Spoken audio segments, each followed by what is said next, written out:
اسے میدا پکا کے اس میں سے جو غذائی اجزاء ہیں وہ جوس کی شکل میں ان کو الگ کرتا ہے، اور جو فضلات ہیں وہ انتڑیوں کے ذریعے خارج ہو جاتے ہیں۔ تو اسی طرح جب آپ وہ پہلی غذائی جو آپ کی کھائی ہوئی خوراک پکنے ہی نہیں دیں گے، اس کا جوس یا اس کا جو قوام ہے وہ بڑھنے ہی نہیں دیں گے، تو پھر اس کے اوپر ڈالتے رہیں گے تو میدے کو ایک تو ڈبل کام کرنا پڑے گا، اسے مشقت زیادہ کرنی پڑے گی، اور اس کا نتیجہ یہ ہوگا کہ آپ کو جو غذائی اجزاء چاہیے وہ بھی آپ کو پوری طرح نہیں ملیں گے، جو آپ نے کھانا کھایا اس کی غذائیت بھی آپ کو نہیں مل پائے گی۔ آج فی زمانہ زیادہ بیماریوں کی بڑی وجہ یہ بھی ہے کہ ہمیں نام نہاد معالجین نے ہر گھنٹے کے بعد 2 گھنٹے کے بعد اس کھانے پہ لگا دیا ہے کہ یہ کھائیں، جی، جہاں پہ ایک نیچرلی 2 کھانے تھے اب ہم نے ان کو 4 سے 6 کھانوں میں بدل دیا۔ اب اس کا نقصان یہ ہے، اور یہ سارا ایک سازش کے تحت کیا جاتا ہے کیونکہ پوری دنیا میں کمرشلزم ہے، بیماریوں کا تعلق ادویات سے ہے، اور جو ادویات مافیا ہے وہ لوگوں کو اس اتنے اچھے انداز سے یہ چیزیں مطلب مینوپولیٹ کرتے ہیں، اتنی اٹریکشن اس میں پیدا کرتے ہیں، تو لوگ اس پہ لگے ہوئے ہیں۔ اچھا، یعنی کہ زیادہ ہم نے جو 6 کھانے بنا لیے ہیں 2 کے بجائے، وہ ہمارے جسم میں بیماریاں پیدا کرنے کا آپ کہہ رہے ہیں بڑا سبب ہے۔ No doubt. اچھا، یہ اس لیے کہ آپ پوری دنیا میں دیکھ لیں، پوری دنیا میں دیکھ لیں، لوگ جو ہے وہ بھوک سے نہیں مر رہے، بلکہ ہم نے پیچھے رمضان میں بات بھی کی تھی کہ بھوکا رہنے سے تو ہمارا جسم زیادہ توانا ہوتا ہے، چست ہوتا ہے، اس کے جو اجزاء ہے جو اس کے اعضاء ہیں وہ زیادہ چست ہوتے ہیں، ان کی ورکنگ بڑھ جاتی ہے، ہمارے جسم کے اندر جو زہریلے مادے ہوتے ہیں وہ خارج ہونا شروع ہو جاتے ہیں۔ اچھا حکیم صاحب، یہ آپ نے جیسے کہا کہ سردی اور جو ہے تری کا مزاج جو ہے، یہ ہم نے تھوڑا سا اب اس کو ذرا واضح کر دیں ہمارے عام قارئین، میرے جیسے قارئین کو جو نہیں سمجھتے کہ وہ 40 سال کے بعد پھر اپنی غذائی چارٹ جو ہے یا عادات ہے اس کو کس طرح مینج کریں؟ دیکھیں جی، سب سے پہلے تو ہم نے بادی چیزوں کو چھوڑنا ہے، بادی چیزیں، اچھا، جیسے چاول ہیں، زیادہ جو بھنی چیزیں ہوتی ہیں، زیادہ چکنائی والی چیزیں ہیں، اچھا، جو یعنی بہت زیادہ گھی میں جو تلی ہوئی ہیں یا یعنی اوور کوک، جن میں فاسٹ فوڈ ہے آج کل، بیکری کی چیزیں ہیں، کاربونیٹڈ جوسز جو ہیں، اچھا، یہ جو جتنی کولڈ ڈرنکس وغیرہ ہم کہتے ہیں، جی، اور اس کے ساتھ ساتھ یہ جو ہمارے ہاں گھروں میں عام طور پہ وہ ایک مرغلہ سا بن جاتا ہے نا مختلف چیزوں کا، جیسے چاول ہیں، یہ ساری چیزیں جو ہیں یہ اس میں آ جاتی ہیں بادی میں، اچار ہے، کھٹی چیزیں ہیں، یہ ساری چیزیں اس میں آتی ہیں جو آپ کے مزاج کے اندر سردی اور خشکی پیدا کرتی ہیں۔ تو کون سی ایسی چیزیں ہیں جن کو اپنی زندگی میں اب شامل کریں 40 سال کے بعد، جس طرح آپ کہہ رہے ہیں ہر مرد و زن؟ سب سے بہترین اور مؤثر جو چیز ہے خوراک جو ہے وہ ایکسرسائز ہے، وہ آپ کی حرکات ہیں، آپ کو زیادہ سے زیادہ چلنا چاہیے، زیادہ سے زیادہ ایکٹیو رہنا چاہیے، آپ کے اعضاء جتنے زیادہ ایکٹیو رہیں گے، جتنے زیادہ متحرک رہیں گے، تو آپ کے جسم کی جو ورکنگ ہے، آپ کا میٹابولزم جو ہے وہ چست رہے گا۔ اصل میں بیماریاں میٹابولزم کی سستی کی ہیں، اچھا، اور جو خشکی اور سردی جو ہے یہ اس پہ مزید اثر انداز ہوتی ہیں۔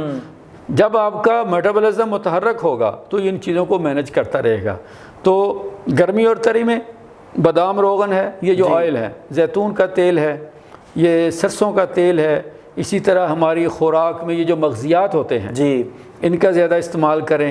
اسی طرح جو چھوٹے پرندوں کا گوشت ہے، یہ ہمارے جسم کو تراوت بھی دیتا ہے اور گرماہٹ بھی، حدت بھی دیتا ہے۔ اچھا، آپ نے پرندوں کا گوشت کا بات کی، تو یہ جو چکن مار میں بیک رہا ہے تو یہ کیا اس میں شامل ہوگا یا نہیں؟ برائلر چکن جیسے پرندہ ہوتا ہے جو پروں سے اڑتا ہے، اچھا، یہ بیچارہ تو پاؤں پہ نہیں کھڑا ہو سکتا، یہ اس میں شامل نہیں ہے، اس کو آپ پرندہ نہیں کہہ سکتے۔ پرندوں میں آپ کے جیسے فاختہ ہے، کبوتر ہے، چڑیا ہے، بٹیر ہیں، یا دیسی مرغی شامل کی جا سکتی، دیسی مرغی ہے، مرغا بھی ہے، ہاں جی، یہ وہ چیزیں ہیں جو پرندوں میں آتی ہیں۔ ٹھیک ہے جی، برائلر تو بیچارہ خود پاؤں پہ نہیں کھڑا ہو سکتا، اس کو پرندہ کہنا تو پرندوں کی توہین ہے۔ لہٰذا اسی طرح جو سبزیاں ہیں ان میں پانی زیادہ ہوتا ہے، آپ کو پتہ ہے پانی جو ہے یہ چیزوں کو پتلا کرتا ہے، یہ خشکی، فائبر بھی ہوتا ہے، فائبر ہوتا ہے جس میں خشکی پیدا نہیں ہونے دیتا۔ اسی طرح پھل ہیں، جو موسمی پھل ہیں جتنے بھی ہیں ان کا ہمیں استعمال لازمی کرنا چاہیے۔ اور ایسے لوگ جنہیں انتڑیوں کا ایشو ہوتا ہے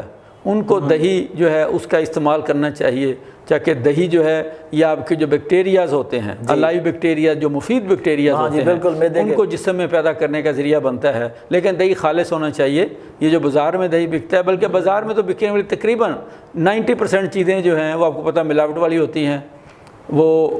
غیر معیاری ہوتی ہیں۔ ایک بیماریوں کی بڑی وجہ ہمارے ہاں ملاوٹ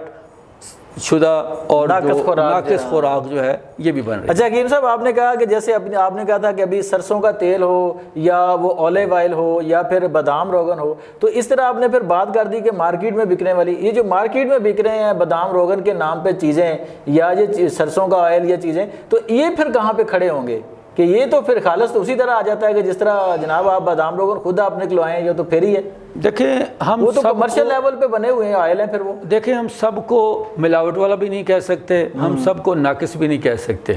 جس طرح ہم اپنا جوتا، اپنا لباس دیکھتے ہیں نا جی، ہم جوتے کی دکان پہ جاتے ہیں تو ہم فوری جوتا پاؤں میں نہیں پہن لیتے، ہم ایک پہنتے ہیں، چیک کرتے ہیں یہ مجھے یہاں سے ہے، یہ سافٹ ہے، ٹھیک ہے نا جی۔ اسی طرح جب ہم نے کوئی چیز خریدنی ہے تو ہمیں پتہ ہونا چاہیے کہ کون سی چیز کہاں سے اچھی ملتی ہے۔ اور میرا خیال ہے مارکیٹ میں سارے لوگ برے نہیں ہیں، سارے لوگ ملاوٹ والے نہیں ہیں۔ آج بھی اچھی جو چیزیں ملتی ہیں، آج بھی اچھے برانڈڈ ہیں، آج بھی اچھی کمپنی ہیں جو مال بھی کما رہی ہیں لیکن وہ اچھی چیزیں بھی سپلائی کر رہی ہیں۔ لہٰذا یہ ہماری ثواب دید ہے، یہ ہم پہ منحصر ہے، یہ ہماری ذمہ داری ہے کہ ہم جہاں دوسری چیزوں کے لیے اتنی توجہ کرتے ہیں، اپنی صحت کے لیے، اپنی خوراک کے لیے بھی اتنی توجہ کی جائے۔ تو دوستوں اور ساتھیوں، آپ نے سنا کہ